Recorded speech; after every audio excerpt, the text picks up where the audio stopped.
Welcome back to another meal prep Sunday. Today we're making my take on a classic butter chicken. I've substituted some of the ingredients in this one to make it a little more calorie friendly, but don't worry, it's still going to be as creamy as a classic butter chicken. Let's go.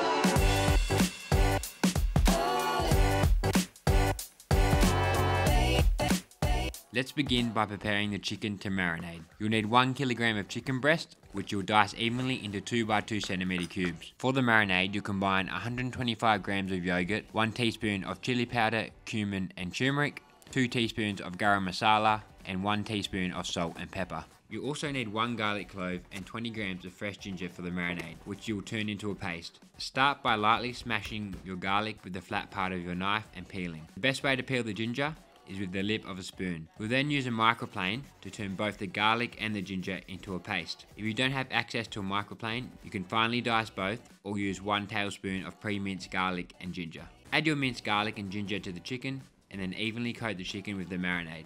The easiest way to do this is with your hands, so don't be afraid to get them dirty. Leave the chicken to marinate for at least 10 minutes and up to 24 hours. While the chicken marinades, we will start preparing the sauce. You'll need 1 whole brown onion, which you'll cut in half, peel and dice. Before you start cooking the sauce for the butter chicken, you can get the rice cooking. You'll need 350 grams of white rice for this recipe. I've used Basmati. You'll rinse it 3 times to remove the excess starch from the rice. The water should nearly run clear after the 3rd rinse. You can cook this in a rice cooker or on the stove according to the instructions on your rice packet. We will start by cooking the chicken. Set a fry pan over high, lightly oil, and add half of the chicken to the pan. Cook for 1 to 2 minutes each side until the chicken begins to brown. You don't need to cook the chicken all the way through, as it will be added back to the sauce to finish later. Remove the chicken from the pan and repeat with the other half of the chicken. Now let's start cooking the sauce. Set a large fry pan over medium-low and add 20 grams of light butter. Allow to melt and then add the diced onion to the pan. Lightly saute for 5 to 7 minutes. Then add 2 cloves of garlic and 15 grams of ginger, which you'll microplane like before. Then add 2 teaspoons of cumin and turmeric, 3 teaspoons of garam masala, as well as 1 teaspoon of salt and pepper. Mix through for 20 to 30 seconds until fragrant. Then add 500 grams of tomato passata, which is a tomato puree made from fresh tomatoes. You can use canned tomatoes here instead if you don't have passata. You'll also need to add 150 milliliters of water and 10 grams of white sugar. Lightly simmer for 5 to 7 minutes or until the sauce thickens. Once the sauce thickens, you can optionally blend to create a smoother sauce.